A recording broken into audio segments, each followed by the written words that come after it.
know the weather will get colder, that it can't always be spring. And when I pushed you in a stroller, you were looking up. All right, y'all, welcome back to Camp Shack Productions. I am actually back at this location for the second time. I was up here earlier this week because I keep seeing all of these people that are getting stuck. There was a huge snowstorm that's rolling across the West Coast, and they had to close down parts of I-80. And I had an idea of what if we did a video on how to prepare yourself and your car in case you get stuck. Not how to get out of being stuck. We'll do that later. He knows not what he does. Amen. Oh my god, oh my god, oh my god! But I was up here earlier and I had some major issues with the audio, so I am back up here, not in a snowstorm this time, to kind of go over what I went over the other day. So the very first thing is, what do you do if you get stuck? I think the most important thing you have to decide is, what's the safest place for you to be? Should you remain in your vehicle? Should you get out of your vehicle? Should you get away from your vehicle? Like, what are the conditions, first of all? Are you on the side of the road? Are you in the parking lot? Are you down a dirt road someplace? Are you stuck up in the mountains? This is someplace where you really have to put on your own best thinking cap and decide what's going to keep you safest. If staying in your car is going to keep you safest, then do that. Just remember, if you're stuck on the side of the road and you're in your car, keep your seatbelt on. If getting out of the car because your car is in a high level of traffic and you're worried that somebody's going to come careening into the back of you, well then get out of your car. Remember, your car can be replaced. You can't. So this is really one where you have to use your best judgment. You have to make a call. You have to decide. But say you are stuck and you're going to be staying in your vehicle. You're not in a location that's dangerous. You can't walk out for help. You're not close enough to anything to be able to walk out for help. Well, that's kind of what this video is designed to do, is talk about what to have inside of your vehicle, what to make sure you bring, how to contact people and let them know where you are, and most importantly, just how to survive in a situation until help gets to you. So let's dive into it by starting with assessing what the situation is. Okay, so you have done your preparations. You made sure that before you left, you had good tires, that you had gas. So everything that you needed to do to make sure you were ready to leave home is done. So now you've determined you're stuck and you need help. So there's a big debate as to what to do here. Do you call? Do you send a text message? I suggest doing both. I would start with the text message. Send a message to somebody that you know will be able to help you. Like for me, I would send it to multiple people if you can. Maybe a good friend, my wife, my mom, and make sure that they're all in a group text so that they can communicate with each other. It uses less data, and even if you're in kind of junky cell phone signal places, a lot of the times you can get a text message out if you can't get a call. So I would highly suggest you just send a text message, get it out there, let people know, and if you can, include a drop pin and your GPS coordinates. Bonus points if you know how to find GPS coordinates using your Apple Maps. And don't just send a drop pin, but actually type out the coordinates for people. But I would suggest do that, and then if you have cell phone, you have battery, make a phone call. That way you can make sure that you're getting the message out that you're stuck. So send a text.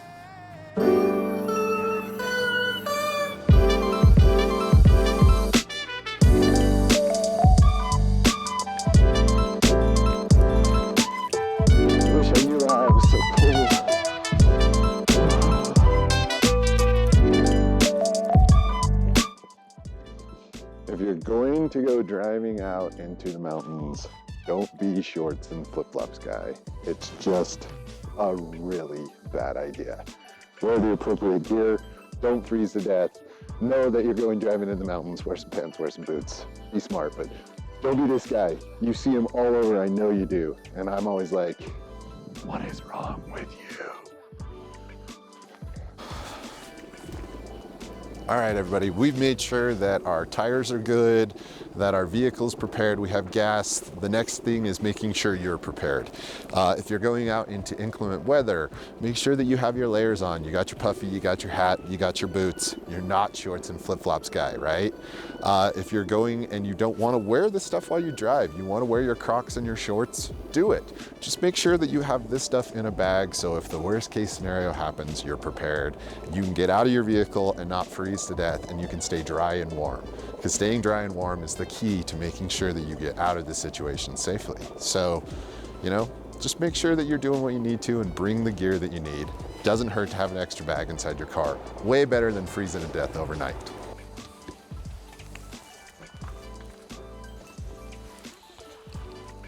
All right, so you decided you are stuck and you are spending some time here. So let's talk about some of the things that you can do at home to easily prepare for this, right? We have a dog, so there is always a blanket or a sleeping bag on the bench seat in the back of the vehicle. So that way he keeps less of his mud off of the vehicle. So that is always in there. And even if you don't have a dog, I would highly recommend just throwing a blanket or an old sleeping bag across your bench seat in the back. It's really helpful. We also always have some towels in the car, which can be super duper handy, really nice. Those just help us keep Vader dry. It's time to put the snow scraper in your car, everybody. Get it out, put it in there. The other thing that I really have that is super important is my winter bag. This is just stuff that I keep in the back of my car when I am driving around, even in town. So that way, if I get stuck, something happens, this is always there. And it can change based on the seasons, but usually I just pack this thing. It's an old bag that I actually bought at a local thrift store for a very, very cheap price. I think the bag itself was like $6. And then inside of it, I just have some basic gear. I'll show you guys what's in there. But in my vehicle, I also have a ton of extra gear. You know, I'm a landscape photographer, so I live out of this thing and I'm always doing work out of it. So, you know, I have a ton of extra stuff, including all my like roadside gear, tools, jumper cables, all the basic things that you need to really just keep in your car. This is just my like extra stuff, and I will show you guys what's inside of that bag.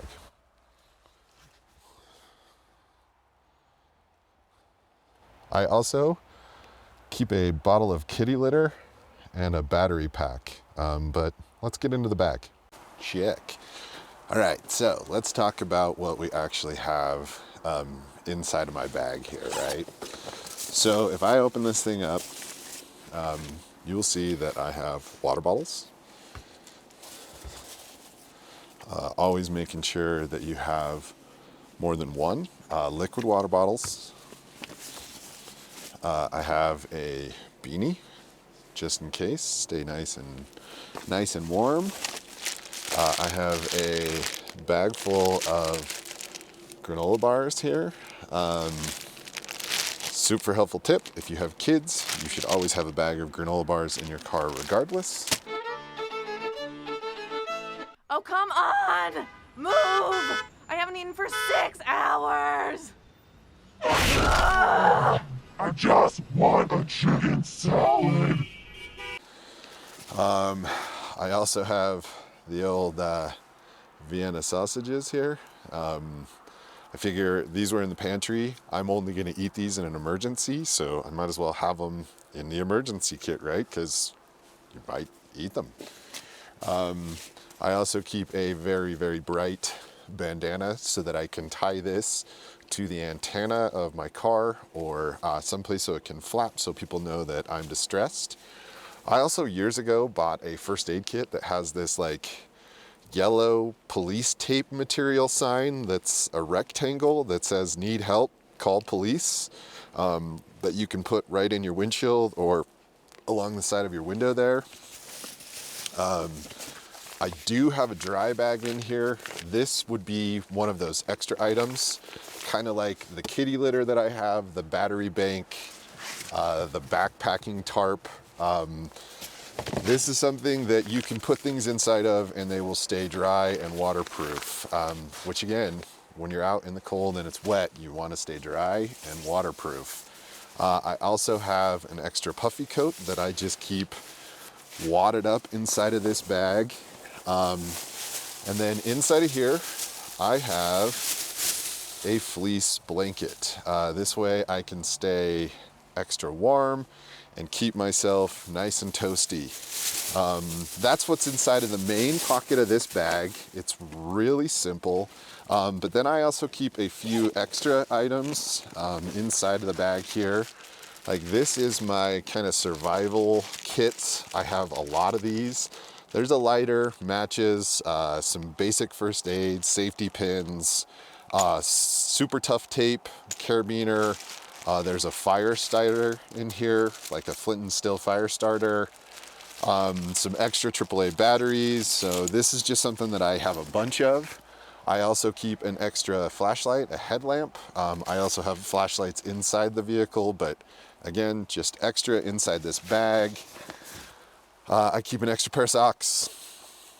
Cold feet suck. Might as well have an extra pair of socks, right? So those all live in there. And I also, in this bag, have my pocket knife. And I have a set of rain pants. I have a few of these, but I just keep these tucked in the bag, and then that way, if I need them, I have them. So realistically, with just those few supplies, this stuff that I have right here, I could probably survive for like 3 days. It would not be comfortable. I would be hungry. I would be ornery. But between the calories that I would have with the Vienna sausages and the granola bars, and the amount of water, as long as it doesn't freeze, you're gonna wanna keep this unfrozen, I should be okay for a while until somebody can get here to rescue me. So a few minutes of preparation, a few things in a bag can make it really simple. So we're stoked, we're stuck, we have what we need to stay, at least survive. What's our next step? All right, so we have determined that we are definitely stuck. We're going to be spending some time here. What do we do next, right? I think it's really important to, first of all, stay calm, be patient, realize you're gonna be stuck here for a while. Look through your vehicle, find all of the stuff that you have laying around that you know you're gonna need. Pull out the gear that you were smart enough to bring in your little kit and get warm. You know, put your blankets on. If you have window blocks, put your window blocks in. Go through your bag, figure out what you have. This is my everyday carry. I use this to bring a lot of my camera gear around, like if I'm gonna go out for a quick shoot and I just wanna carry my camera. But I always have a battery bank. And this little carabiner was given to me by a friend of mine. His name is Josh. And this is actually an iPhone. I don't know if you can see that or not. It's an Apple iPhone charger carabiner. So with these two things, I can keep my phone charged. I can make sure that I have a way to charge it. So have your cables, super duper important. And I can just make sure that I have that and I can keep my phone battery going. Now, that doesn't mean that I'm gonna pull out my phone and start watching movies on it, right? But if you're anything like me, then you do have your iPad. So go ahead. I mean, I don't get cell service on my iPad, so I might as well run the battery out and watch a movie or something to keep myself entertained. But just because I have that in my bag doesn't mean you do, right? You just have to wait and be patient. Take your time, make sure that you're staying warm, make sure that you're dry. If you did get wet, if you have wet socks, if you wore jeans, cotton is the #1 worst enemy of the outdoors. Once it gets wet, it stays wet and it loses all of its insulating value. So if you have on wet clothes, take them off, put them over your heater, get dry. As far as your heater goes, if you're going to use your heater, make sure you do it sporadically. Once every hour for about 10 minutes, but save your fuel, save what you need, so that way you have it in case the storm breaks and you can actually get out, right? But make sure that you crack a window inside of your vehicle. If you're going to be spending the night, even just a small amount, otherwise the inside of your vehicle will fill up with condensation. The windows will actually ice up, which is horrible. And then everything will freeze and start to drip in on you. So crack a window. You also want to protect yourself from carbon monoxide poisoning. If you don't have a carbon monoxide detector in your car and you spend a lot of time in it, get one. I have one in here all the time just because I sleep in this thing so often when I'm out on photo trips. So I'm always prepared to make sure that I have that. Now, as far as what to do, wait. Sip on your water, make sure that your liquid water stays liquid water. It takes a lot of energy to melt snow, and your body temperature is going to need to stay warm. Keep your core warm. Don't worry about your limbs, they'll take care of themselves. I'm pretty sure Ra's al Ghul said that.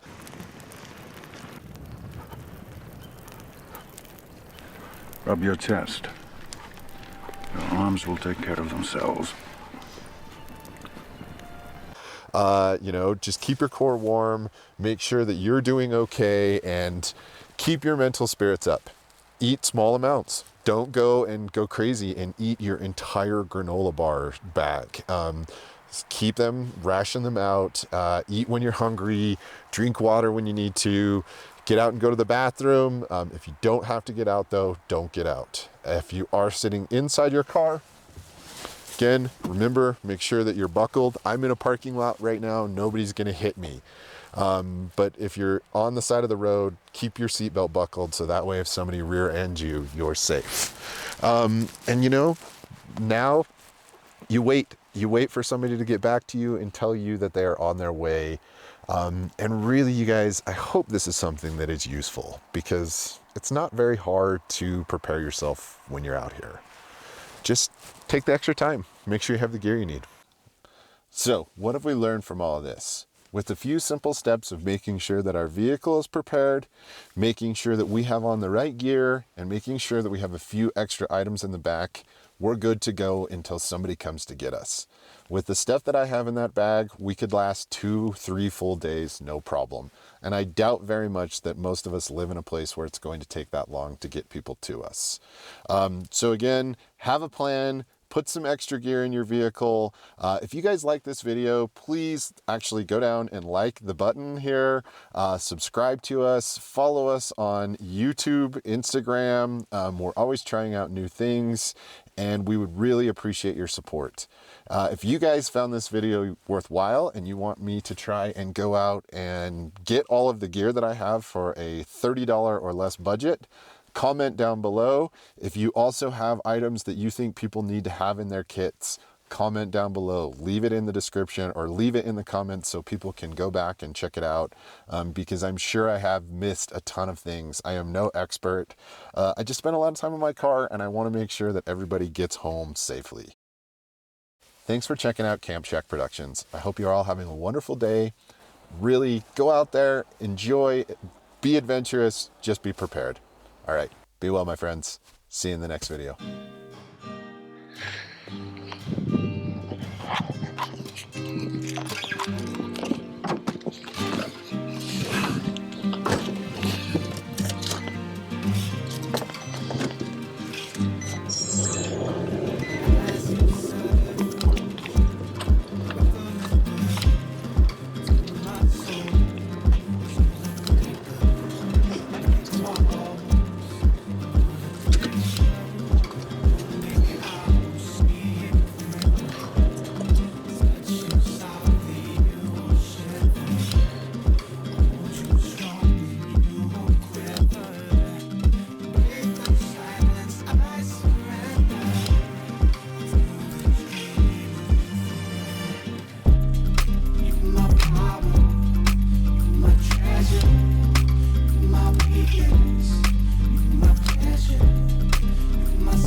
treasure. You're my weakness. You're my pleasure. You're my saint.